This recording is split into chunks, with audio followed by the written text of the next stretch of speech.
ayun na. Ayun na yung kinargahan natin na Novo. Ayun na si boss, oh. 160cc. Puta, malayo pa lang. Nakangiti na si boss, oh. Grabe, no. Bayo, nakangiti na, oh. Grabe si boss. Yan, oh. 160cc, ah. 59mm. Ayun si boss, oh. Oh, muta ko yun. Nakangiti na naman. Ano ba naman? Lahat na nagpapagawa dito, nagpapakarga lagi nakangiti. Ewan ko ba kung bakit. Oh.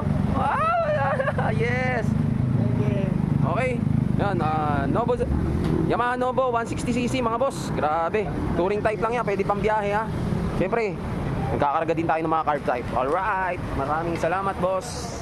Okay, good morning mga boss, mga papa. Okay. Meron tayo dito, magandang araw mga boss ha. Meron tayo dito Honda Beat Carb engine refresh. Yan, hard starting daw kasi. So, isa sa dahilan ng mga hard starting yung singaw na yung mga barbula mga boss. So yun, engine refresh natin to mga boss. Yan. Siyempre pag nag-engine refresh tayo, Honda Beat, Scoopy or kahit anong motor, pati pang gilid, nililinisan na natin yan mga boss.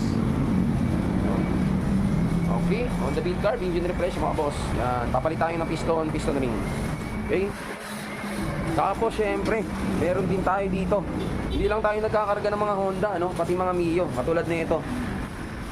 Novo Z. Yan. Yamaha Novo. Kakargahan natin mga boss. Ito na mga piyesa niya. Crombor yan mga boss. Tapos ayan pa yung ibang piyesa niya para sa 160cc touring set mga boss. Yan. At syempre, pag pag nagkakarga tayo, sinasamahan na natin ng engine refresh para isahan na lang, no? Hindi tayo nagtitipid sa gawa, kaya may mga valve seal tayo. Tapos totoo na tayo ng mga panggilid mga boss, ha? Kasama sa package yan. Tapos yung mga cams, yun mga boss. Tapos stock carb lang ang gagamitin ni boss. Jejetingans lang natin yan. Okay? Mio Novo. Yamaha Novo mga boss. Yan. Okay? 160cc touring type. Alright, update ko kayo mga boss. Okay mga boss, update tayo.